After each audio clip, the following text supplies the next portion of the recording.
All right, everyone, ready to dive in? Today we're taking a deep dive into a place that's way more than just a dot on the map. Ooh, color me intrigued. Where are we headed? Assab, Eritrea. We're going to go beyond those quick news blurbs and really uncover why this city matters. Historically, economically, you name it. Assab, Eritrea. Okay, yeah, I've seen it mentioned in the news, but honestly, I couldn't place it on a map. Don't worry, that's why we're doing this deep dive. Yeah. Our guide is this excerpt, Assab, The Cradle of Eritrean National Identity by Dr. Jibril. Okay, the cradle of Eritrean national identity. Sounds like Assab is more than just a port city. Exactly. Think of it like this. Imagine a city so important, so pivotal, that it becomes like a symbol for a whole nation's identity. That's Assab. Wow, okay. I'm starting to see why this is a deep dive and not just like, a quick explainer. This is deep stuff. You got it. So let's jump right in. The excerpt starts in 1869 with, get this, an Italian shipping company buying Assab. An Italian shipping company. So we're talking about like colonial times. You got it. Now, on the surface, it might not seem like a huge deal, right? But it sets off this chain reaction. It's like dropping a pebble in a pond. Those ripples spread out. Okay, I see where you're going with this. So this purchase is kind of the beginning, the entry point. Exactly. It marks the beginning of Italian presence and eventually, boom. The Italian colony of Eritrea is established in 1890. Assab is that first foothold. So Assab is like the starting point for colonialism in that region. Interesting. But here's where it gets really interesting, and this is important. Assab is also where the last foreign power is defeated in 1991, marking Eritrea's independence. Whoa, hold on. So the same city that sees the beginning of colonial rule also witnesses its end. That's pretty powerful. It's like Assab bookends this whole struggle for Eritrean self-determination. Yeah, it's not just a transfer of power. It's like reclaiming a narrative. It's like the city itself is a symbol of that fight for independence. And that's why it's so deeply tied to Eritrea's national identity. You know what I mean? But here's another layer. The excerpt mentions evidence of Assab as a trading hub going back centuries before the Italians. So even before colonialism, Assab was a significant place.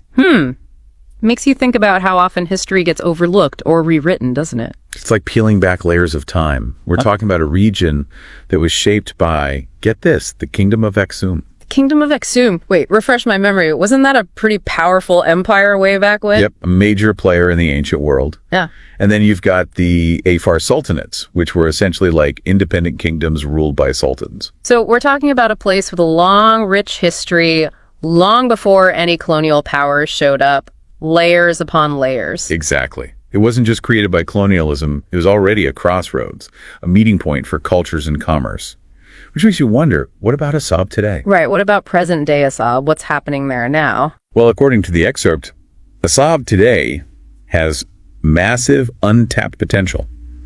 Think modern city, thriving economy, the whole 9 yards. Untapped potential, huh? Ow. All ears. What does that look like? What are we talking about here? We're talking about a deep water port, strategically located right on the Red Sea, one of the busiest shipping routes in the world. Oh, I see. So it's like having prime real estate on a global trade route. The possibilities are huge. You got it. Think major economic driver, not just for Eritrea, but for the whole region. Imports, exports, you name it. Yeah, and if you cut down transportation costs, suddenly a whole lot of things become possible. Exactly. The excerpt specifically mentions developing industries like logistics, specialized warehousing, cold storage, all that stuff to get goods moving. Okay, I'm with you. So you could have goods coming in, maybe getting processed or packaged in Assab, then shipped back out. It could be a hub for manufacturing too, right? Absolutely. Eritrea has a lot of mineral resources just waiting to be tapped. We could see factories and production plants popping up. It's pretty mind-blowing when you think about it. Yeah, the potential is huge, but it makes you wonder, if it's got all this going for it, why isn't it booming already? What's holding it back? That's the million-dollar question. And there's actually evidence to back up this whole idea of untapped potential. A World Bank feasibility study from way back in the 90s highlighted Assab's economic prospects. A World Bank study. So this isn't just like wishful thinking. There's actual data behind it. Hard data. But for whatever reason, and we're going to get into some of those reasons later, Assab's potential remains largely untapped. So many questions. We've got this city, a crossroads of history, with all this potential just waiting to be unlocked. What are the factors holding it back? What's the future hold for Assab? So much to unpack. You hit the nail on the head. We've got this city that's literally at a crossroads, both geographically and historically. and understanding its journey is key to understanding Eritrea's place in the world. But that's a story for our next part. So we just covered a lot of ground, Assab's history, that incredible economic potential, but I keep thinking about its location. Right, can't ignore that. We're talking about a city right on the Red Sea, right in the middle of these massive global shipping routes. Oh yeah, that's got to be a huge factor in all of this. It has to play a role, right? What do you think? Absolutely, no question about it. Having control of Assab gives Eritrea, well, let's just say it gives them some serious advantages. Advantages, like what? Spell it out for us. Geopolitical advantages. It attracts attention. Everyone wants a piece of that action. You know, regionally, globally, everyone's watching. It's like that saying, location, location, location. Exactly. It's like owning a prime piece of real estate, but on a global scale. And the excerpt mentions those claims by Ethiopian politicians regarding Assab. Remember that? Yeah, how could I forget? It labeled them as, and this is a direct quote, chip talk, even went so far as to say it violates international law. That's pretty strong language. Got to think about the history there. Yeah, can't ignore that. Eritrea fought a long war for independence from Ethiopia, finally achieved it in 1993. Right. And even after that, there were border disputes, tensions, that whole thing. So this isn't just some random territorial dispute. Oh, no, not at all. You've got these historical grievances, plus you're talking about a port that's strategically vital, huge economic implications. It feels like there's more to it than meets the eye. There's a lot more at play here, layers upon layers. You know, we keep using this phrase, geopolitical advantage, but what does that really mean? Yeah, break it down for us. What are the practical implications of this so-called advantage? Well, think about it. Assab's location gives Eritrea leverage, influence, bargaining power. It affects everything. Trade routes, access to resources, even military strategy. So it's not just symbolic, it has real-world consequences. Exactly. We're not talking about abstract concepts here. This is about tangible power, you know, the kind that shapes nations and influences global events. And power attracts attention, especially from the big players on the world stage. The excerpt specifically mentions Saudi Arabia, the UAE, Turkey. They're all increasing their presence in the Red Sea region. Yeah, they all have their own agendas, their own goals. Like what? Give us some examples. Well, Saudi Arabia, they're big on securing their energy routes, projecting influence, that sort of thing. Makes sense. They're a major oil producer. Right. Then you've got the UAE. They've been investing heavily in ports and infrastructure all over the place. They're looking to expand their economic reach, become a major player in global trade. And then there's Turkey. Turkey. What are their interests in this region? It's a mix of things. Turkey has historical and cultural ties to the region going back centuries. Oh, right. The Ottoman Empire and all that. Exactly. And now they're trying to reassert their influence, become a bigger player on the world stage. So all of these interests, they all converge in the Red Sea. And guess what's right in the middle of it all? Assab. It's like everyone's looking at this little city and seeing dollar signs or maybe strategic advantages or who knows what else. It's a complex web of competing interests, and Eritrea is caught right in the middle. They've got to figure out how to navigate all of this, how to play the game without getting played. I mean, it's a tough spot to be in, right? How do they balance those external pressures with their own national priorities? It's not easy. It's a tightrope walk, no doubt about it. They need to be smart, strategic. They've got to leverage their position to their advantage, but also protect their sovereignty, their independence. You know, thinking back to that principle we discussed earlier, ut possidetis juris, respecting those colonial boundaries. Right, trying to prevent conflict by sticking to those old lines on the map. But it seems like in a region as complex as the Horn of Africa, with all those layers of history, things are never that simple. You got that right. Ut possidetis juris is a good starting point, a legal framework. Sure, but it doesn't erase the past. Exactly. It doesn't address those historical grievances, the economic disparities, or the thirst for power that can drive these disputes. So how do we even begin to make sense of all this? We've got this city, Assab, caught in the middle of historical claims, economic aspirations, geopolitical maneuvering. It's a lot, I know. But here's the thing. We can't lose sight of the human element in all of this. This isn't just about abstract concepts. It's about people's lives, their sense of identity, their hopes and dreams. That's a good point. It's easy to get lost to the geopolitics and forget about the people who actually live in these places. Exactly. Assab is a symbol, sure, but it's also a place where people live, work, raise families. They're trying to build a future for themselves and their children. And those dreams, those aspirations, they're tied to Assab's economic potential. Of course. And that's why it's so important to understand those possibilities, to see how they fit into this larger picture. We've got this city, this potential economic engine. But it's surrounded by all these competing interests, these regional and global forces. And the question is, can Eritrea harness that potential? Can they create a brighter future for their people while navigating all those challenges, all those pressures from outside? That's what I'm wondering. It's a tough question, but it's one we need to explore. And that's exactly what we're going to do in the final part of our deep dive.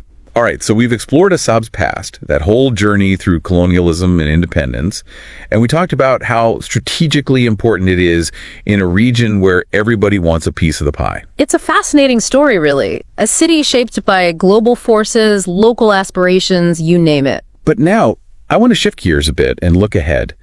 What about the future? What are the possibilities for this city that holds so much significance, not just for Eritrea, but for the wider world? Well, we've touched on it throughout our deep dive, but Assab has the potential, the real potential, to be a major economic powerhouse. We have, yeah. But let's really dig into that. Imagine we fast forward, say, a decade or two. What does a thriving, successful Assab look like? Paint us a picture. Okay, picture this. A bustling port, a modern hub where you see these massive cargo ships from all over the world, from Asia, Africa, Europe, all converging on Assab. I can see it now. All those ships coming and going, bringing goods in, sending them out. It's like this constant flow of global commerce. Exactly. And remember, Assab has that natural deep water harbor.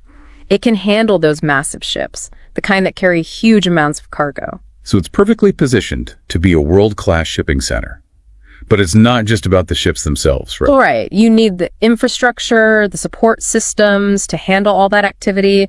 That's where those industries we talked about come in. Logistics, warehousing, all that stuff. Exactly. Increased trade means you need places to store those goods, to process them, to get them where they need to go. We could see a whole network of businesses springing up around the port. And don't forget about those mineral resources Eritrea has. Oh, absolutely. Assab could become a major export point for those minerals, adding another dimension to that economic engine. So we're talking about exporting raw materials, but also potentially developing industries that utilize those resources. Exactly. Manufacturing, processing, creating finished goods. It's about adding value, building a more diversified and resilient economy. It's exciting to think about. But, I can't help but think about those external pressures we discussed earlier, all those geopolitical forces at play. Can Eritrea manage this economic boom while staying true to its independence, its own vision for the future? That's the big question, isn't it? It's a delicate balancing act. Eritrea will need to attract foreign investment, sure, but they also need to protect their sovereignty, make sure the benefits of growth are shared equitably among their people. It sounds like a real challenge, balancing those economic aspirations with the realities of international relations, internal pressures. It's a lot to juggle. It is, but there's another crucial element here, something that often gets overlooked. It's not just about building infrastructure and attracting investment. It's about investing in people. That's a great point. You could have all the ports and factories in the world, but if you don't have a skilled workforce, it's not going to amount to much. Exactly.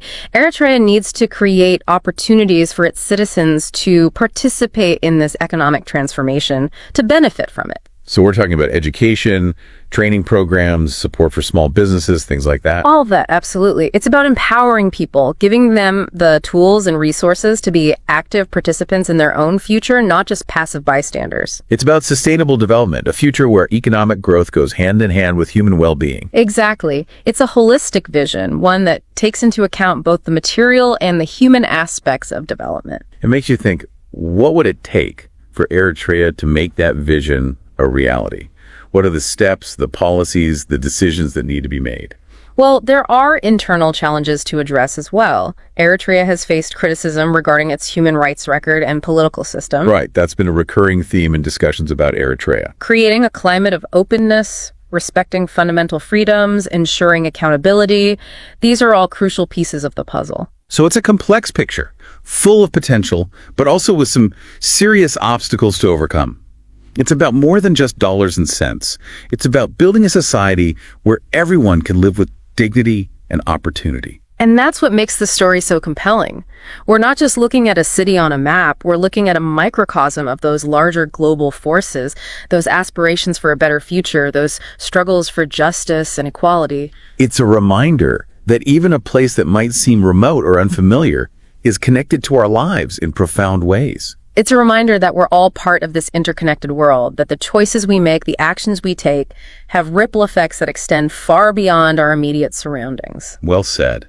It's a lot to think about, a lot to unpack. It is. But that's the beauty of these deep dives, isn't it? They spark curiosity, they challenge our assumptions, they make us want to learn more. Exactly. And hopefully they inspire us to engage with these issues, to use our own voices to contribute to the conversation. Because ultimately, the future of Assab, like the future of our world, is still being written. It will be shaped by the decisions of leaders, the actions of citizens, and those global forces that constantly reshape our reality. So true. Stay informed, stay engaged, and never stop asking those tough questions. That's our message, loud and clear. Keep those minds curious and those hearts open to the wonders and the challenges that surround us. That's a wrap for our deep dive into Assab, a city at a crossroads, brimming with history, potential, and complexity. We encourage you to continue exploring this story, this place, and remember, as with all deep dives, it's just a starting point. Until next time.